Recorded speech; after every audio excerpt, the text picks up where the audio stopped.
को घर से लेकर आना चाहिए था, ऐसा बोला उन्होंने मुझे। मैंने कहा सर मैं ट्रैवल करके आई हूँ, मैं कहाँ से लाऊँगी, दे दीजिए। मैंने कहा कि सर वो तो जहाँ पे जाते हैं हम वहाँ पे उनको प्रोवाइड करना होता है शीट। तो मैंने कहा कि सर दे दीजिए। कहते हैं आप ऐसा कैसे बोल सकती है कि वो शीट, मैंने कहा सर शीट्स क्यों नहीं है? तो कहते हैं आप ऐसा कैसे बोल सकती हैं कि शीट्स नहीं है? आप ऐसा हम नहीं देंगे, ऐसा बोलते हैं। आप ऐसा कैसे बोल सकती हैं? ये क्या तरीका हुआ बोलने का? जबकि मैंने कुछ कहा भी नहीं था। तो वो गए अंदर, वहाँ पे कुछ प्रोफ़ेसर बैठे हुए थे, उनसे पूछ-वूछ के आ गए। फिर मैंने कहा कि सर, कहते नहीं मिलेगा शीट। मैंने कहा सर वो जो सामने फ़ोल्डर रखा है ना उसी के अंदर शीट्स है। आप हट जाइए मैं खुद निकाल लेती हूँ। तो फिर बोलता है आप ऐसे कैसे बोल रही हैं? आप स्टाफ़ है कि हम स्टाफ़ हैं? मैंने कहा आप तो दे ही नहीं रहे हैं, तो मुझे ही लेने दीजिए। तो नहीं हिले वो। फिर उसके बाद वो फिर अंदर गए, फिर पूछ कर के आए, तब उन्होंने शीट्स निकाल के दिया। मैंने कहा सर ये पहले ही दे देते आप तो मेरा 10 मिनट बच जाता ना। तो तुम बताए नहीं कि ऐसे-ऐसे लोग हैं वहाँ पे, इतने तुम अननोइंग लोग हैं। सालनी तुम बताए नहीं कि हम जो है कि प्लानिंग ऑफिसर आपके बिहार के बीपीएससी से सिलेक्टेड हैं। नहीं, नहीं, नहीं, तो वो सब मुझे बोलना वहाँ पे इतना नहीं ठीक नहीं लगा। डीएसपी होती देखो तो मैं पकड़ के वहीं उड़ा देती। डीएसपी मिला नहीं। अनफॉर्च्युनेटली 2 बार नहीं मिला मुझे। इस बार आईपीएस बनना तुम। हाँ सर, वही सोचा है, हाँ देखते हैं। बिहार तो में फिर तो वो चीज़ राजनीति। है। मुझे वहाँ के लोग पसंद नहीं आए बहुत। उसके बाद मैंने यही भी बोला कि सर मेरी ना ट्रेन है आज शाम की, मुझे वापस निकलना है, थोड़ा जल्दी करवा दीजिए। वो आराम से ना, मैं उनको इतना रिक्वेस्ट करके बोली, दूसरा स्टाफ कहते हैं नहीं मैम वही मीटिंग में अभी साइन नहीं होगा। एचओडी के साइन चाहिए थे उसमें।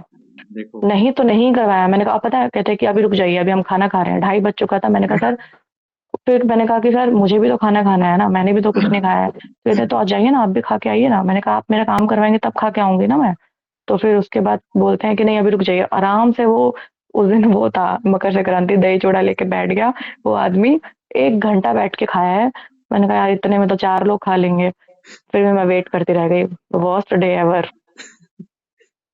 कोई नहीं, आ जाओ बिहार में स्वागत है। जॉब करना है बिहार में ही अभी। ठीक है। ऐसा मेंटालिटी नहीं रखना चाहिए था। नहीं कोऑपरेटिव बिल्कुल नहीं रहते तो रखना मेरा चाहिए टाइम था। भी बच देखो जाता, मेरा काम भी हो जाता। ये लाल फीताशाही वाला जो तरीका है ना, ये बिल्कुल गलत है। यही चीजें बिहार को लेके डूब रही हैं। आपको क्या चाहिए था? जो भी प्रोसेस, एक तो प्रोसेस इतना लंबा है, कुछ ऑनलाइन वगैरह आपने करके नहीं रखा। जो प्रोसेस करने के लिए अगर लड़की तैयार भी है, आपसे बात कर रही है, अच्छे से रिस्पेक्ट से बात कर रही है, यही कह देते कि हम ऑफिसर हैं, सिलेक्टेड हैं। मैं बता रहा हूँ, मैं हूँ बिहार का ना, मुझे पता है। तुम बोल देते कि मैं ऑफिसर हूँ, सिलेक्टेड हूँ बीपीएससी में, आप ऐसे बात कर रहे हैं हमसे। उसके बाद देखो तो फिर उसका। वो अलग लेवल से फिर इंसल्ट करता। हाँ और फिर वो फिर अलग लेवल। फालतू जब वो उस तरीके से इंसल्ट करता ना, तो नहीं कर फिर पाते। मैं चुप नहीं रहती, फिर मैं वहां पे झगड़ा हो जाता अच्छे नहीं से। वो कर इसलिए करते ही मैंने नहीं। फिर उलझना ठीक नहीं समझा। नहीं नहीं तो सुन लो, यहीं पे इतने बच्चे हैं ना बिहार से बैठे हुए। उनको सेम केस में अगर तुम सेम जगह पे सिर्फ ये बता देते कि हम बीपीएससी से सिलेक्टेड हैं और ये प्लानिंग ऑफिसर हैं हम, उसके बाद देखो उसका रिएक्शन। तो फिर मेरा कहने का मतलब है कि एक जन सामान्य व्यक्ति का आदर क्यों नहीं होना चाहिए?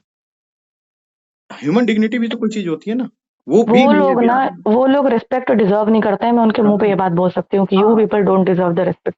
मैंने उनको इतने हाँ, प्यार से बोला कि सर शीट्स क्यों नहीं है? शीट्स तो जहाँ पे हम जाते हैं किसी ऑर्गेनाइजेशन में और वहां हमें एप्लीकेशन लिखने की जरूरत पड़ती है, वो पेन पेपर निकाल के देते हैं कि ये लो लिखो। पेन मेरे पास था अपना, पेपर नहीं था। मैंने उनसे मांगा तो मैंने कहा सर यहाँ पे शीट्स क्यों नहीं है? तो वो मेरे को बोलते हैं कि तुम ऐसा कैसे बोल सकती हो, ये क्या तरीका है बोलने का? मैंने कहा अभी तक तो मैंने बहुत तमीज से बात किया है। अभी अभी तक तो मैंने डीएसपी कुछ बोला ही नहीं है। अभी डीएसपी रहते तो फिर हो जाता कुछ से कुछ। चलो हम्म। खैर ठीक है।